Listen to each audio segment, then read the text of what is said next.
Santo. Amen. Awitin natin, awit ng pastor. Si Yahweh ang aking pastor, hindi ako magkukulang. Ako'y pinahihimlay sa mainam na pastulan, at tinakay niya ako sa tahimik na batisan. Binibigyan niya ako niyang bagong kalakasan, at sangayon sa pangako na kanyang binitiwan, sa matuwid na landasin, doon ako inaakay.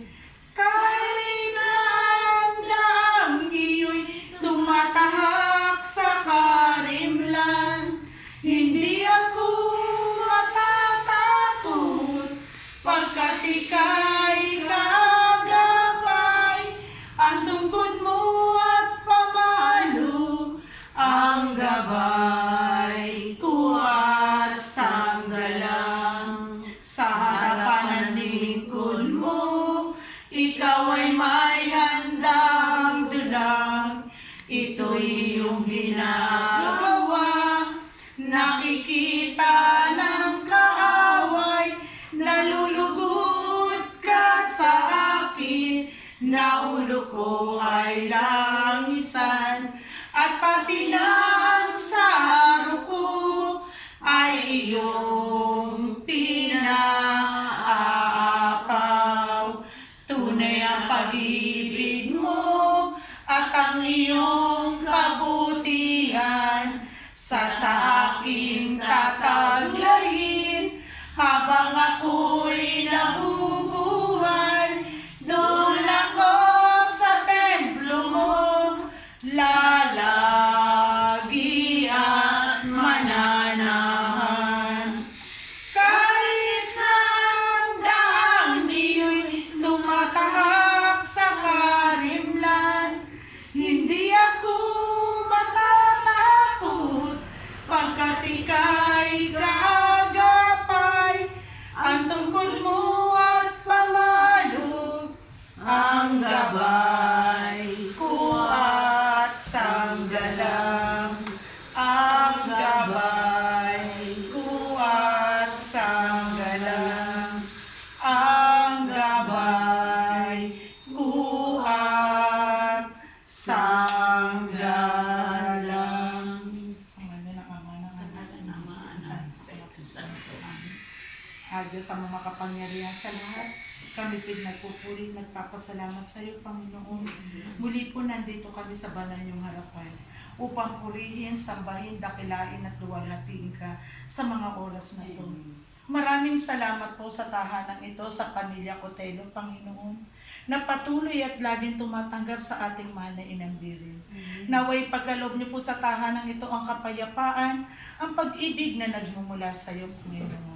At sa mga oras na to, Lord, narito po ang mga anak mo na hinirang mo, tinugot mo sa buntong ng karamihan upang ganapin ang gawain na nauukos sa iyo, Panginoon. Sa mga oras na to, Panginoon, ang itatayo niyo po sa kalagitnaan, Panginoon. Gagamitin mo lang, Lord, ang kanyang physical na pangangatawan. Kayo po ang mangungusap sa bawat isa sa amin.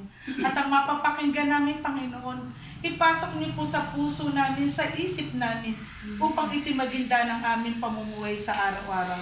At sa patuloy na pagsunod sa iyo, Panginoon. At sa mga oras na to, Panginoon, bigyan mo kami ng tandaan, kapangyarihan na magtaboy ng masamang espiritu sa loob at labas ng tahanan na to. Doon ka sa kailaliman ng puso ng dagat at wala kang karapatang gambalain kami sa mga oras na to.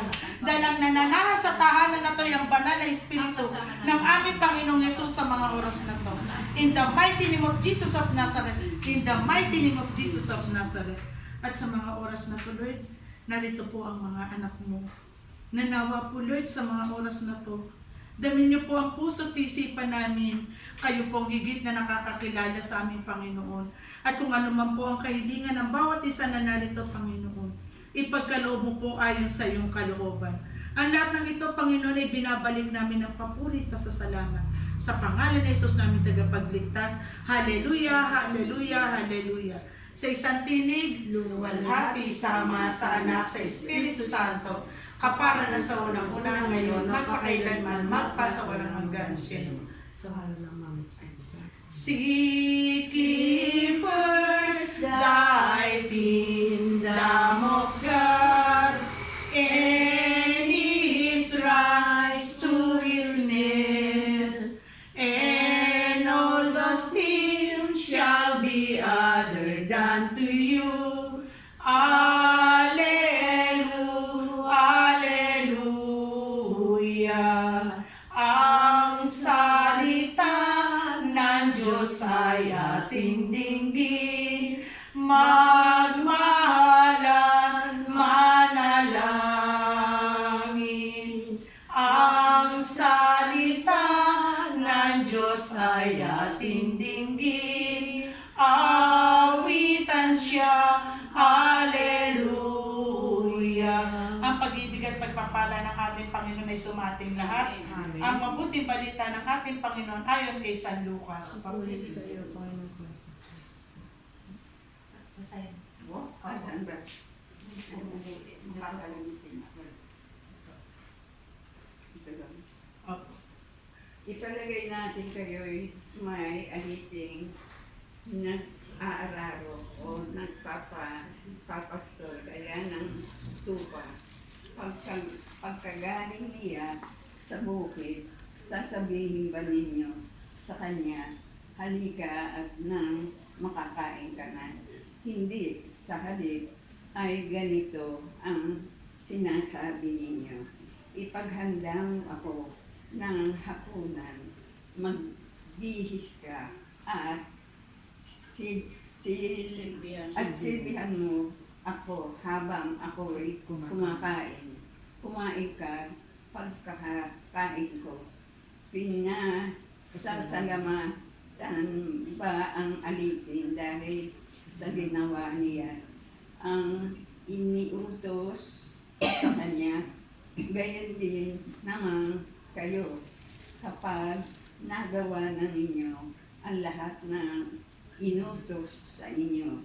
Sabihin ninyo, kami mga aliping walang kabuluhan, tumupad lamang kami sa aming tungkulin. Ito po ang mabuting balita ng ating Panginoon. Puri ka namin, Panginoon. Palakpakan po natin ang ating Panginoon. Ako na ba?